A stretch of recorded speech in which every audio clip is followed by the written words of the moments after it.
여러분들과 함께 사도신경을 강해를 하려고 합니다. 사도신경의 강해가 끝나면 주기도문을 강해하려고 합니다. 그 주기도문이 끝나면 십계명을 강해를 하려고 합니다. 하나님께서 교회에게 주신 세 가지 선물이 있는데 첫 번째가 사도신경입니다. 그리고 두 번째가 주기도문이고 세 번째가 십계명입니다. 제가 여러분에게 묻겠습니다. 여러분이 이 교회에 오셔서 무엇을 믿습니까? 여러분이 이 차이를 분명히 아셔야 됩니다. 우리 기독교와 세상에 있는 많은 종교들이 있는데 세상의 모든 종교들은 어떻게 하면 구원을 받을 것인가를 위해서 믿습니다. 어떻게 하면 구원을 받을 것인가. 그런데 기독교는 어떻게 하면 구원을 받을 것인가 그것 때문에 교회에 오면 안 됩니다. 우리는 기독교인들은 예수님으로 구원을 받습니다. 기독교인은 예수님 때문에 구원을 받습니다. 나의 노력과 나의 행위가 아니고, 죄송합니다, 나의 주제와 나의 꼬라지가 아니고 예수 그리스도의 그 보혈로, 그 보배로운 그분의 의로 덧입힘 받아서 우리가 구원을 받는 겁니다. 아시겠지요? 제가 우리 청년들하고도 예전에 등산을 많이 했고 지리산 둘레길도 많이 걸었잖아요. 자, 그리고 지금 현재 우리 애들과 함께 국토 종단을 하고 있는데 얘네들은 아무것도 몰라요. 길 어느 방향으로 어디를 어떻게 가는지도 몰라요. 그런데 제가 가는 곳에 우리 아이들이 함께 있습니다.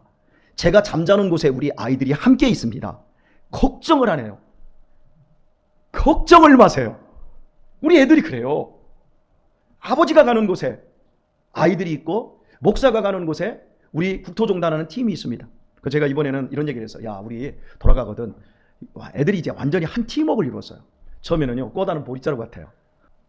처음에 갔는데 이건 말도 없고 무슨 도살장에 끌려가는 것처럼 배낭 안에 짊어지고 잠바떼기 입고 푹 이러고 갔거든. 그런데 이번에는 갔더니요, 애들이 팀워크를 이루는 거예요. 한 덩어리가 된 거예요. 얼마나 조잘되고 지들끼리 막 놀고 그러는 건지, 이걸 보면서 이게 교회다. 이게 애들이 크는 거구나. 서로 이제 소통하기 시작하는 거예요. 그리고요, 그 어려움들을 이겨내기 시작하는 거예요. 여러분, 여기서 지제역까지 한 4.5km 됩니다. 여기 4.5km 걸어다니는 사람 없지요? 근데 우리 애들은요, 목사님 몇 킬로 남았어요? 오늘 뭐 얼마 안 가? 30km. 30km 차 타고 가는 게 걷는 거야. 30km. 오늘 얼마나? 25km. 오늘은 정말 좀만 가. 20km. 딱 가다가 몇 킬로 남았어요? 그러면 한 6km, 7km 남았어요. 에게 이래요. 바운더리가 넓어지는 거야. 100m, 200m 안에서만 살다가 30km를 갔다가 하루를 걷는 양을 딱 소화를 해버리면 애들이 시선이 달라지는 거예요. 커지는 거예요.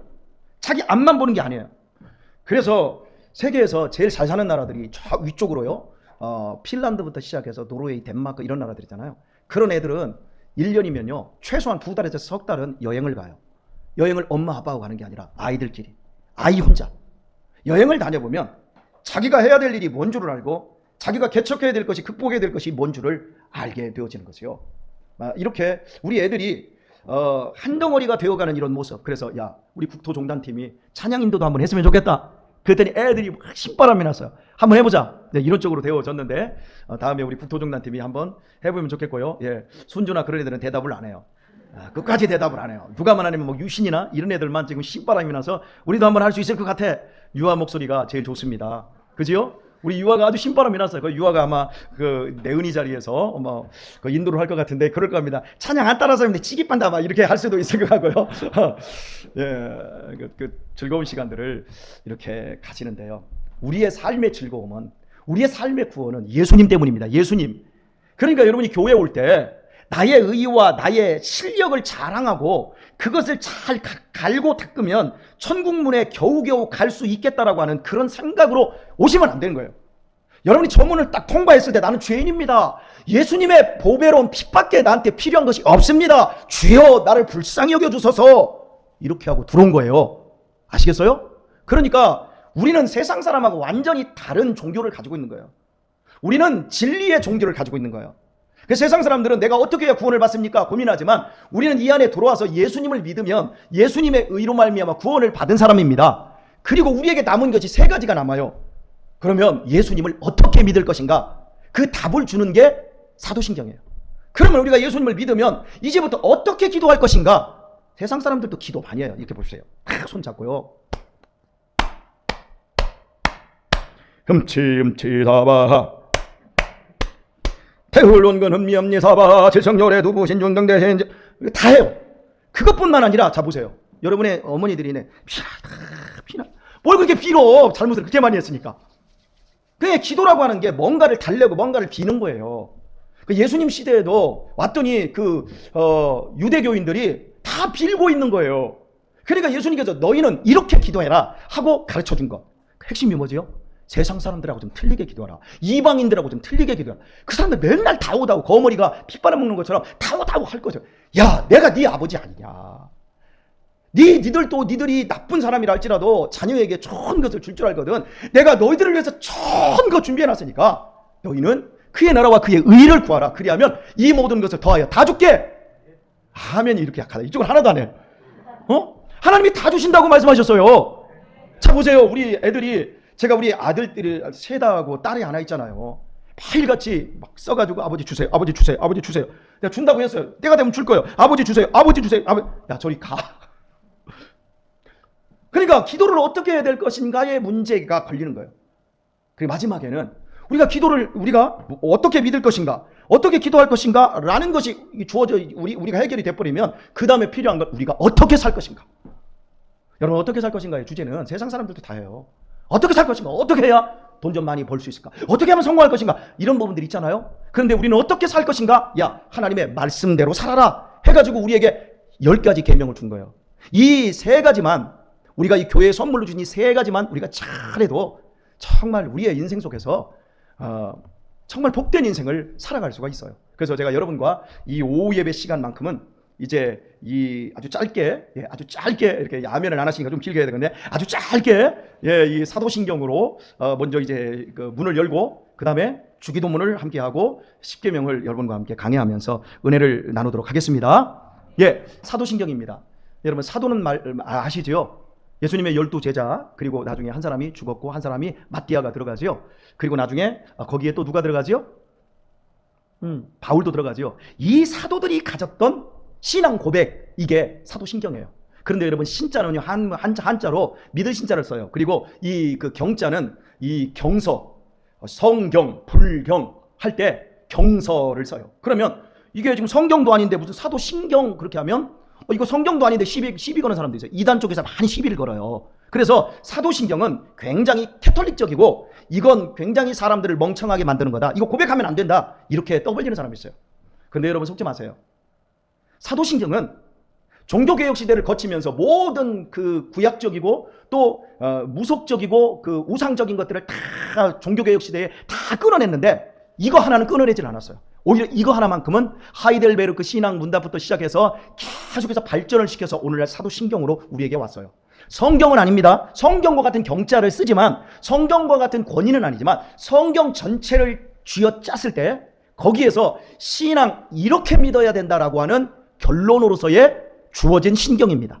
그러니까 우리가 이 사도신경을 고백하지 않으면, 사도신경을 잘 모르면 우리의 신앙은 흐리멍텅해질 수밖에 없는 겁니다. 사도신경이니까 사도들이 고백했던 신앙의 모습, 신앙 고백, 이렇게 이야기하면 되겠고요. 이 사도신경이 만들어지기 시작된 건 1세기부터 시작해서 3세기까지 이렇게 거치면서 드디어 4세기경 390년경에 사도신경이 오늘과 같은 거의 한 60% 70%의 모습으로 문서에 나타납니다. 그러니까 초대교회에서부터 이러한 신앙의 고백이라고 하는 것들이 있어야 되겠죠. 그러니까 기독교 신앙에 있어서 가장 중요한 색깔이 뭐냐라고 하면 그거 사도신경이에요. 이렇게 고백할 수 있는 거지요. 자, 하나님께서 이 사도신경을 초대교회에서부터 이렇게 고백하게 만드시고 그것들이 점진적으로 발전시켜서 오늘까지 우리가 이제 고백하게 만드셨는데 이 사도신경이 정말 필요한 이유는 따라서 합시다. 인생에 중요한 길목이 있다. 제가 왜 이 얘기를 하냐면요, 여러분 인생은 중요한 길목이 있어요. 그 중요한 길목에서 사랑 고백을 해야 돼요. 내가 결혼할 사람이 있으면 사랑 고백을 해야 돼요. 당신 정말 사랑합니다. 나 아침에 눈 뜨면 당신을 제일 먼저 보는 게 내 꿈입니다. 멋진 고백이죠. 혹시 그보다 더 멋진 고백을 받으신 분 계신가요? 아마 우리 장선희 집사님은 받으셨을 수도 있는데 아멘이래요. 그 정도는 될 것 같아. 이거 위트가 있으셔서. 예. 중요한 길목에서 어떠한 고백을 하느냐에 따라서 그걸 얻을 수도 있고 그걸 놓칠 수도 있어요.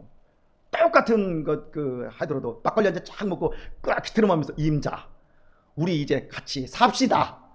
이런 거보다는 아침에 눈 떴을 때 나는 제일 먼저 당신의 얼굴을 내가 보고 싶어. 멋지잖아요? 그죠? 여러분, 중요한 길목에 사랑 고백이 없으면 어렵습니다. 양심 고백이라는 것도 있어요. 그죠? 양심 선언이라고 하잖아요. 가장 중요한 순간마다 사람들은 어떤 고백이라는 것들을 담고 있어요. 그런데 우리의 신앙은 우리의 생명을 걸고 있는 거예요. 그런데 이 생명을 건 이 신앙에 있어서 내가 그걸 고백을 않는다? 그런 고백이 없다? 그건 이상한 거예요. 나는 전능하신 하나님을 믿습니다. 나는 전능하신 하나님께서 예수 그리스도를 보내주셔서 나에게 영원한 생명 주셨음을 믿습니다. 그분이 나에게 영원한 천국을 허락해 주셨음을 믿습니다. 그분이 이 세상을 다스리시며 그분이 이 세상을 심판하러 오실 줄도 믿습니다. 여러분, 신앙 고백 속에, 사도신경 속에 이러한 우리의 그 가장 중요한 신앙의 고백을 담는 거예요.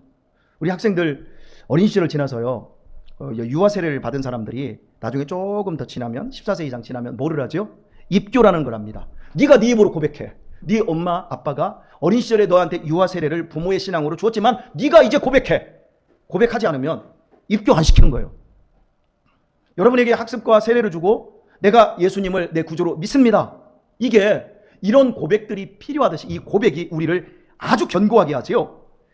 신앙 고백이 우리에게 필요한 것은 내적 요인과 외적 요인으로 나눌 수 있습니다. 내적인 요인은 내가 뭘 고백하고 뭘 믿는지를 정확하게 모르면 영적으로 부실해집니다.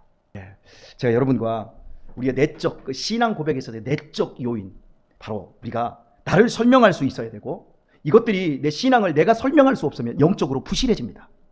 내가 뭘 믿는지는 알아야 될 거 아니에요. 초상집에 가서 막 아이고 막 이러면서 막 문상해주고 나서 밥까지 잘 먹고, 옛날에는 막 고스톱도 치고 그랬잖아요. 고스톱도 치고 밥 잘 들어오고 거기서 이제 고스톱 치고 다음날 아침에 이제 거기서 이제 씻고 나서 밥 먹고 출근하고 예전에 이랬잖아요. 밤새도록 그렇게 놀아준 다음에 아침에 나가면서 다음에 그래, 오늘 누가 죽었대? 밤새도록 그 집에서 먹고 고스톱도 치고 문상까지 했는데 누가 죽었는지를 몰라. 그러니까 믿는 것이 무엇인지를 모른 채 살아가면 무너지게 되고 있거든요. 자, 외적 요인은요, 우리가 아무리 많은 사람들이 이렇게 교회에 모여 있어도요, 신앙에 대한 바른 이해와 고백이 부족해지면 모래알이 모여 있는 것처럼 굉장히 많이 모여 있는데도 그냥 한꺼번에 우르르 무너지죠. 이단을 어떻게 분별하죠? 이단을 어떻게 분별해요? 목사님 분별해 주세요. 나 이단인지 아닌지 모르겠어요. 이렇게 말하죠. 엊그저께도 우리 아들들하고 우리 국토종단을 이렇게 하면서 누가 저한테 그 종이를 주셨죠? 그 누구 전도지 인간론, 인간론에 대한 파란색 책자를 누군가가 저한테 주었거든요. 유민이가 주었어요. 이걸 저한테 보여주는 거예요. 아버지 이게 뭐예요? 인간론, 인간이란 무엇인가? 인간의 뭐 여러 가지 뭐 문학적인 관점에서 인간, 그리고 막 종교적 관점에서 인간 다 있어요. 근데 마지막에 복음적 관점에서 인간론, 앞에서부터 99.9%, 그러니까 그 전체적인 챕터를 쫙 보고 창조론, 창조 이렇게 다 있어요. 쭉 앞부분을 살짝 한 페이지도 못 봤어요. 그 제일 마지막에 복음적 관점에서 인간론이라고 그 뒤에 써 있어요. 그 챕터 하나만 딱 열었어요. 전체 예를 들어서 99개 챕터가 있다고 하면, 아니 100개의 챕터가 있다면 99개가 모두 성경적으로 설명하고 있어요. 근데 마지막 복음적 관점에서 인간론, 그 부분만 피면 돼요. 그 부분만 딱 폈어요. 딱 한 반 페이지 정도밖에 딱 안 되는데 이건 이단이야. 여러분, 그 페이지가 없으면 그게 이단인지 정통인지를 몰라요. 근데 왜 그게 복음적 관점에서 인간론이라고 딱 써놓고서 복음적 관점 이렇게 썼어요. 인간이 하나님을 찾고 하나님으로 말미암아 구원의 은혜를, 구원을 따내기 위해서, 이렇게 말해요. 구원을 따내기 위해서 노력하는 사람, 그걸 복음적 관점에서 인간론이라고 소술을 한 거예요. 그건 이단이에요. 그러니까 앞에서부터 전체가 다 성경이에요. 99%가. 근데 마지막에 인간이 구원받고 복음적인 게, 복음이 뭐예요? 내가 노력하지 않았어요. 나는 정말 맞아 죽을 죄인이에요. 그럼에도 불구하고 예수님이 나를 너무 사랑하셔서 나를 포기하지 않고 당신의 생명과 당신의 피값으로 나를 바꾸셔서 나를 구원의 은혜를 덧입혀 주신 거예요. 그러니까 복음적 인간론은 뭐냐면 나는 죄인인데 예수님의 은혜로 말미암아 구원을 받은 사람들이 갖고 있는 인간 관점, 이렇게 써야 되는데 내가 하나님을 찾아가고 하나님을 만나고 구원을 따내기 위해서 노력하는 것, 그게 복음적 관점이다. 이렇게 써놓은 거죠.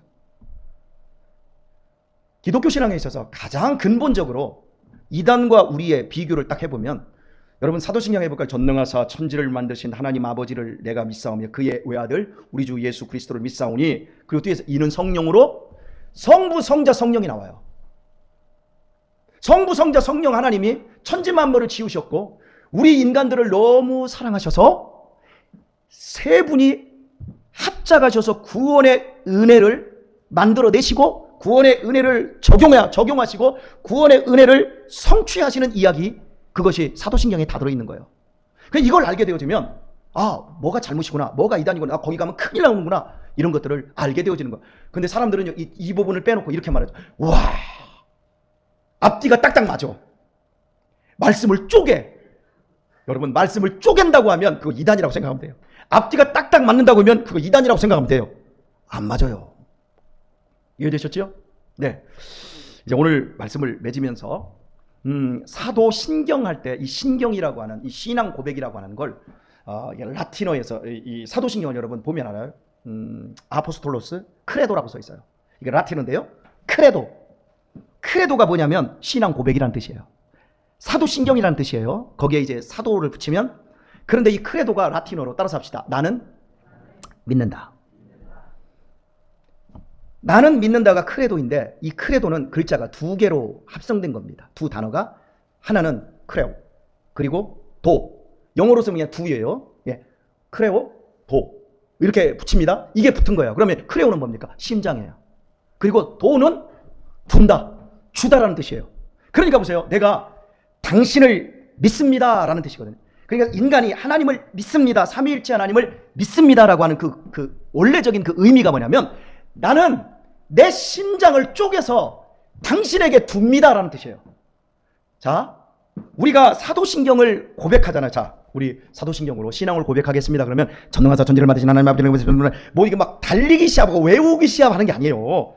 그냥 그 시간에 좀 자야지. 전능하사 이런 게 아니에요.